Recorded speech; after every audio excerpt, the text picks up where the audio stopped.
So yesterday morning, Joe gave me a call really early. He was distressed.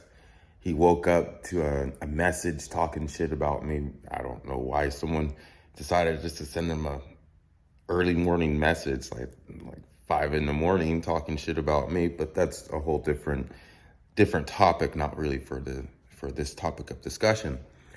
Now, he has been going through a lot. He has been working on this farm for a few months, and his animals just start dying. I've been dying, and he can't figure out what's going wrong. And his grandmother had just passed away, and it seems like in the beginning, when the farm was doing well, everyone was looking at him with admiration, and then when things started going bad, everyone just basically shunned him and put him to the side.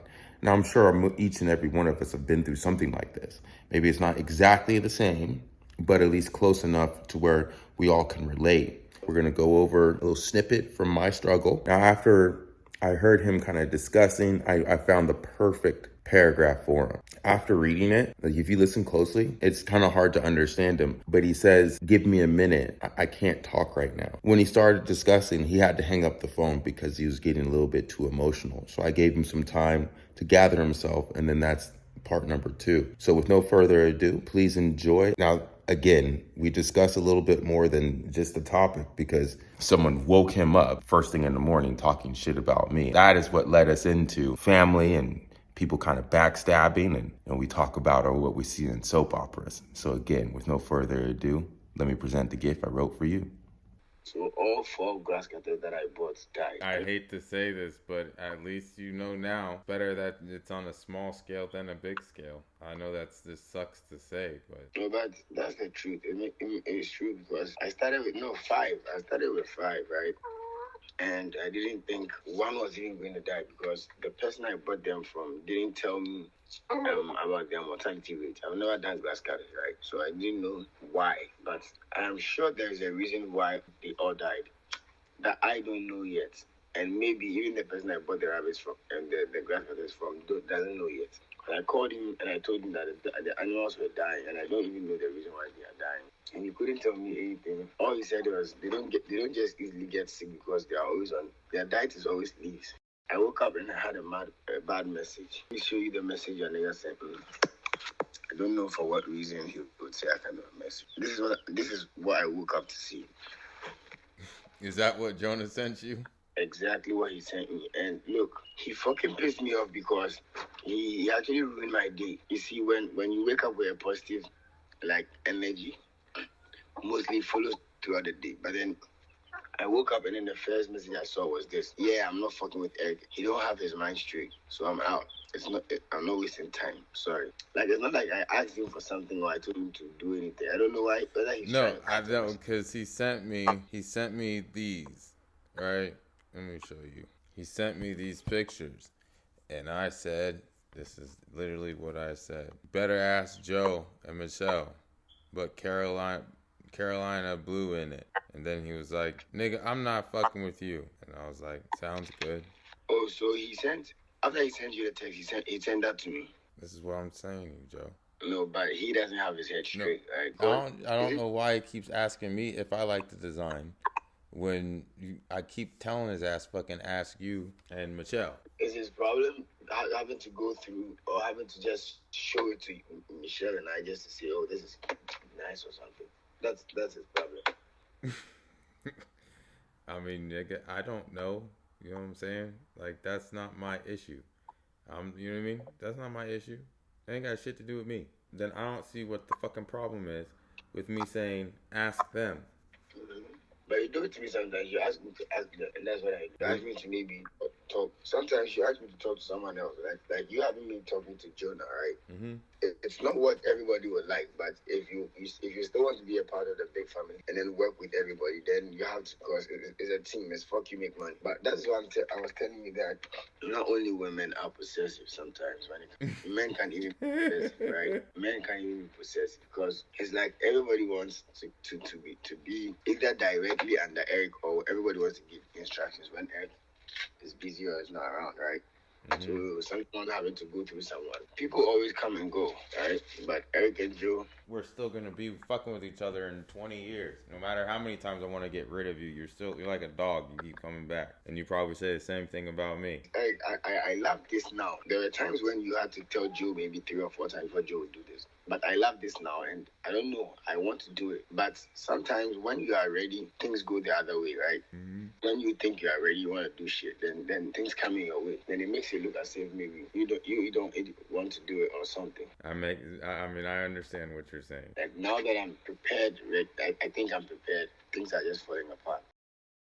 My own family is kind of sabotaging me because they I don't know if they see the change and then they see something bigger coming or what. I just don't know. Because you see, they make me feel like when I was going wayward and I was living a foolish life, like they were happy about it. Because why do I change and now become serious and try to do something positive? And this is when you people are that show me this kind of attitude. This is when you people should even support and be like, we can all pour our money into this, a little money into this, and then make it a family business. And like mommy would even be selling I told mommy that if I was able to open up the farm, she wouldn't have to buy eggs again. She wouldn't have to keep eggs and sell. I was the one going to supply it. But like you were saying, perpetual poverty, right? People have been in the same state that they think what they are doing is the best for them, is giving them enough money. Jay is sending me the same designs he sent you. I don't know why he just sent me 2 messages of this design you sent me. No, he did. But he just sent them whilst I was talking to you when he told me he's out. I sent you the messages. I am not fucking with Eric. He don't have his mind straight. So I am out. I'm not wasting my time. Now if you tell me you're out, you're not wasting your time. Why are you sending me the designs? How do you tell me something about my boss like this and then come back to trying to talk to me? Like, are you seeing me like a snitch? I don't know. He's trying to have me respond to what he's saying, like saying you don't have your head straight and all that. He's trying to have me saying, yeah, I told you, or maybe, yeah, that's how I know Eric. I told you about Eric. I know how Eric is. This. He's trying to have me talk. I don't know. But he's not going to have me say shit because I don't know what difference it makes. The money he sent for the sheep was from Eric Johnson. And then now he comes back telling me bullshit about Eric Johnson.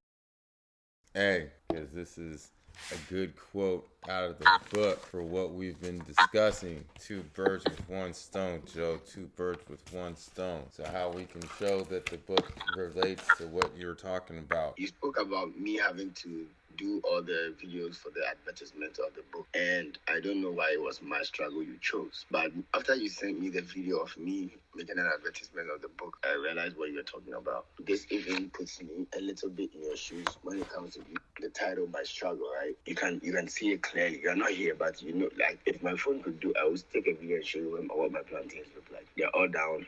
The grass is all down. The farm that was looking so beautiful now looks like a desert. And everybody's trying to be like, why are you not doing it? Why are you not doing this? This is what you have to do. You have to do that. You have to do this. But nobody's able to say, so how do I help you? How can I assist you? In what way can I be of help? Nobody says that. But everybody thinks they can tell you how you have to do. My Struggle, a little excerpt. What is this? Page 63. Joe and I have been discussing family, so I want to read this with you. Page 63, family. Family can be the most judgmental people we encounter in our lives. The statement, forgive but don't forget, is perfect for our families. If we made mistakes in the past, our family is usually the first people to remind us how horrible we are. It is our family who typically is our dream crusher, telling us we can't do something or we need to be doing something. What that does is keep us constant, never changing. Even the thought of thinking differently from our family is shunned as early as childhood. The fear of disappointment is a powerful restrictive fear. So does that have anything to do with what you've been talking about for the last 24 minutes, Joe? Exactly. So that little excerpt about family, explain it, Joe. What is that exactly what's been going on, or explain yourself? I got up right now. I explain. Yeah, I heard. It's exactly what I'm going to.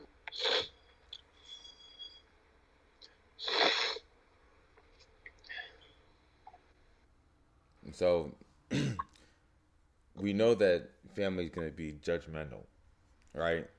And that's why, like, part of been my struggle is one of the books that we're working on right now, right? Because it's what you asked me for, in a sense. You didn't know you asked me for it, but through this book, I think it will help you through what you're going through at the time. You know what I'm saying? Of everything going bad.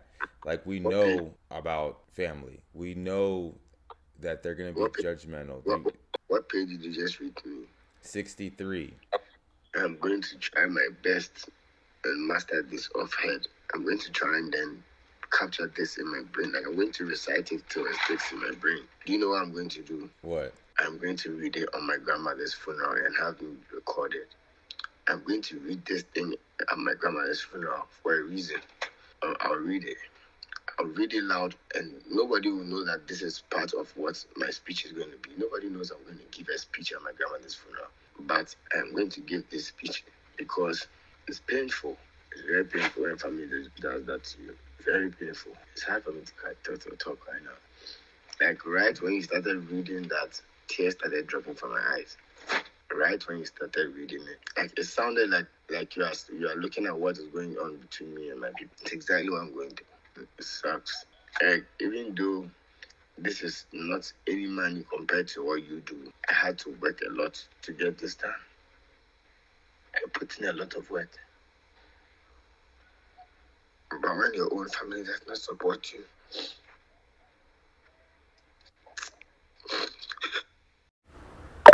If you liked this powerful part 1 of the conversation, then make sure that you click the link below, like and share, please, and follow. But click the link below, put your email address in, and then once I have part 2 available, then I'll ship it out to you. You'll be the first to know. All right, thanks. Have a great day.